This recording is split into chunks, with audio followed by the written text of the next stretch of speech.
በድጋሚ መጥቻለሁ። እንደነገርኳችሁ አሁን ውስጥ ገብቻለሁ ፈተና ለመውሰድ ግን ገና ሰዓት ይቀረኛል፣ ብዙ ሰዓት ይቀረኛል። በጊዜ ነው የመጣሁት እንዳይረፍድብኝ። ከዚህ በፊት ስለረፈደብኝ እና ስለተቀጣሁኝ በጊዜ ነው ዛሬ የመጣሁት። ሂዳያን ማዋያ አድርጊያት እና ሴቶችዬ ኢሮፕ ለመምጣት በጣም እንጓጓለን።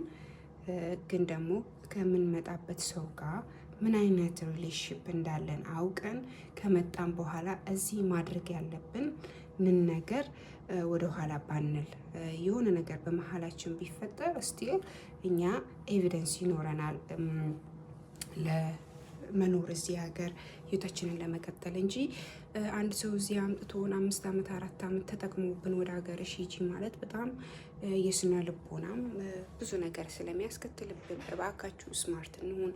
ማድረግ ያለብንን ነገር ህጉ ያዘን ነገር በጊዜው ማድረግ ኢቨን በቃ በጣም ጥሩ ህይወት ራሱ ጥሩ ስምምነት ቢኖረን ስቲል ወረቀታችን ላይ ትኩረት ማድረግ አለብን። በራሳችን እንድንቆም ካመጣን ሰው ላይ ሬስፖንሲቢሊቲ እንድናወርድ ማለት ነው። ይሄንን ነው የምለው። እንግዲህ እዚህ ነው ኤግዛም እናደርገው። መቅረጽ አይቻልም፣ ብዙ ድምጽ ማውጣት አይቻልም። እዚህ ጋር ነው ያው እንደምታዩት በጣም ስደተኛ በዝቶባቸዋል መሰለኝ። ብዙ ወንበር ደርድረዋል። ከዚህ በፊት እንደዚህ አልነበረም ይመስለኛል። ካሜራ መቅረጽ አይቻልም መሰለኝ። አሁንም እንዳይቀጡኝ በፈተና ትችም እንዳይሉኝ ያው ሰዓት ስላለኝ ምናልባት ወጣ ብዬ ቡና ልጠጣ አክቲቭ እንደሆን ቡና አልጠጣሁም።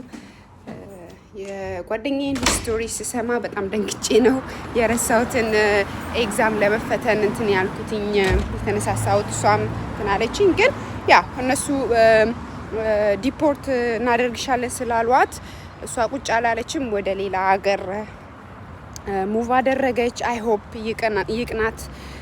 በጣም ነው የምወድሽ ሳምሪዬ። ኦል ዘ ቤስት ባለሽበት ቦታ። ከዚህ በፊት 4 ዓመት ስትኖር በወረቀት እንደፈለገች ትሰራለች፣ እንደፈለገች የትም ቦታ ትንቀሳቀሳለች። አሁን ግን ወረቀቷ ኢፌክት ስላደረገባት ውችስ አበሻ ወንዶች በጣም ክፉ እየሆነ ነው። ያ አይ ሆፕ ጥሩ ሰው አግኝተሽ በዛ ስፖንሰር አድርጎሽ ህይወትሽን እንደምትቀጥይ እና ብልጥ እንሁን ሴቶችዬ። ለዚህ ያክል ነው። ባይ ባይ። ወዳችሁ